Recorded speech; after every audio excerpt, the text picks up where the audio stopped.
cuts that are coming from the state of Ohio. I just firmly believe that I am the person that has the experience and the leadership and the desire and the ability to move this city forward for 4 more years to come. I think you only need to look at my record and see that. We've been through some very tough and difficult times. I've had to make some very difficult decisions in my 8 years as mayor, and I've never backed away from making those decisions. And I will continue to make those tough decisions in order to continue for Euclid to be one of the strongest communities, if not the strongest community in northeastern Ohio.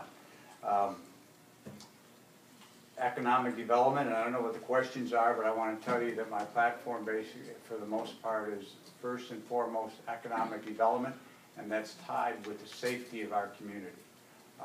We are going to recommit in 2012 to expanding our community policing efforts. This past year, we put 6 officers on bike patrol so that they have better, closer contact to our residents, and we will be doing even more items like that next year. We didn't lose our weed and seed grant. Our weed and seed grant is usually for a 5-year period, and then at that point you're supposed to fund it yourself. Well, we're going to start funding it ourselves and make our community safer. Economic development, I think you only need to look in downtown Euclid. We've had over $15 million, $16 million in new investment. Downtown has never looked better. It has its own identity. We have other restaurants that we hope to announce in the next few weeks that are moving into downtown Euclid. And we have taken that same plan with NOACA that we did in downtown Euclid, where we bring community leaders, property owners, residents, business owners together to formulate a conceptual plan of what they want to see. We're doing the same thing now on Euclid Avenue. We just had our kickoff meeting last week, and I can assure you that Euclid Avenue is going to have as much success as the downtown Euclid area did. And that's because we have a lot more to work with there. And we've got some people on that board that are leading us forward and have really got a passion for the area. And that's the type of people we need in the city of Euclid. And I will continue to work with people that have passion for Euclid and continue to work with people that really do care about the community. And that's the important thing. We don't understand sometimes, I think, how great this community is. But we have a tremendous community. I'm just kidding. Go ahead. Let me, Mr. Johnson. Use the podium, use the microphone. There is a microphone, by the way. No microphone. All right. Good evening. A lot of familiar faces out here. My name is Jack Johnson. I want to be the next mayor of the city of Euclid, and I'll tell you why. I have the energy, the experience, and the compassion to rejuvenate this community. I have 30 years of experience in municipal government. That is more than all of my opponents combined. 21 years of that is in the city of Euclid. I was hired by former Mayor David Lynch. I've worked for 3 different mayors, including Mayor Cervini. And I think that I have the ideas, the energy, and the experience to do a lot, to make a lot of changes in this community. Not only is my experience in the city of Euclid, I have experience working in other cities and in other states. So I have a lot of ideas of things that we can do here to make this a much better community. One of my major goals, one of my major pet peeves, is rejuvenation of our housing stock. Our housing stock in virtually every neighborhood needs some attention. This is not meant to criticize the current administration. We have had a national housing foreclosure crisis, but we need to do something about our neighborhoods. My plan is to work with City Council to craft legislation to create a Department of Housing, brand new Department of Housing, with a housing director. I think housing is important enough that it needs to be elevated to a cabinet level position. That housing director will not only be responsible for code enforcement, but identifying opportunities for the development of new housing. We have to begin now. Even though people say, well, people aren't working, who can afford a new house? We have to begin now to position this community with brand new housing to attract those folks that we want to attract with disposable income.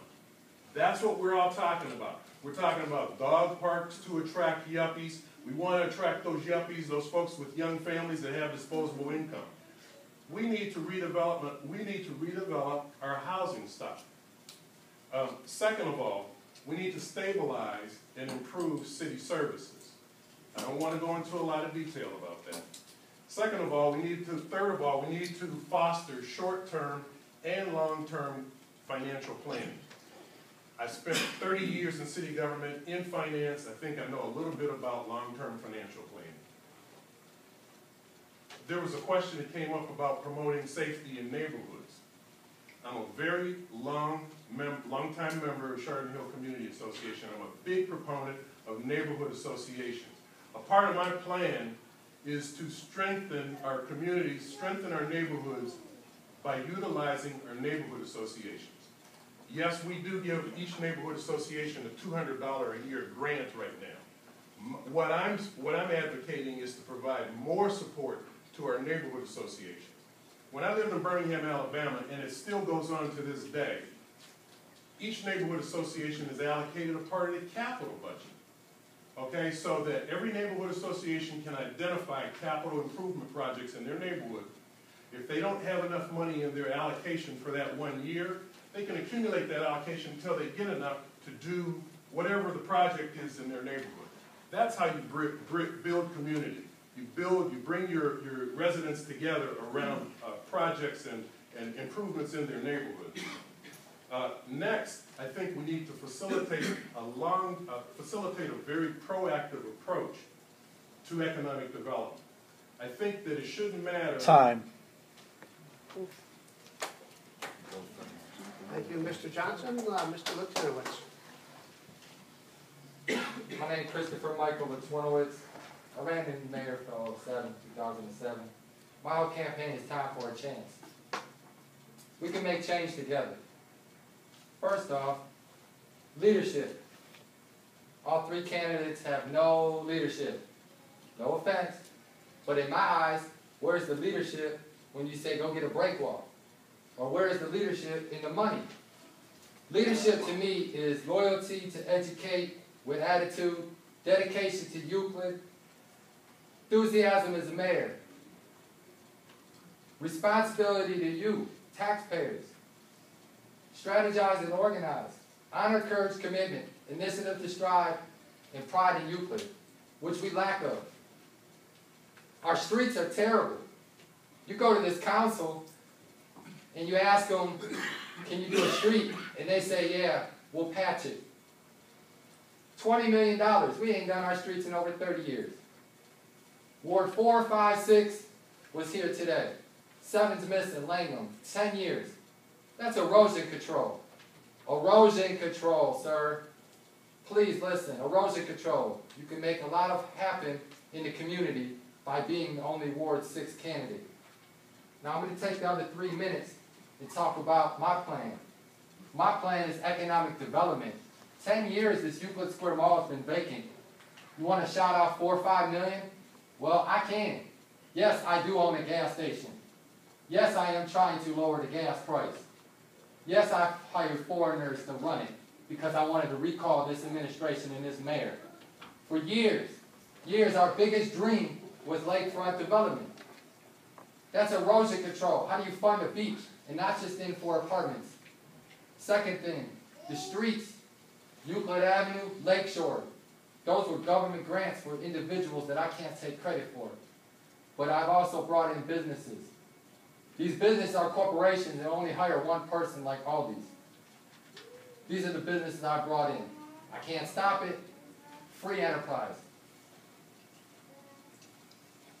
One thing to key success in Euclid is working our community $38 million budget. I've been shut out since 2008 with public access. That is something that's vital, that's an ordinance.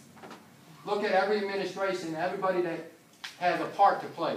All three of these candidates already had their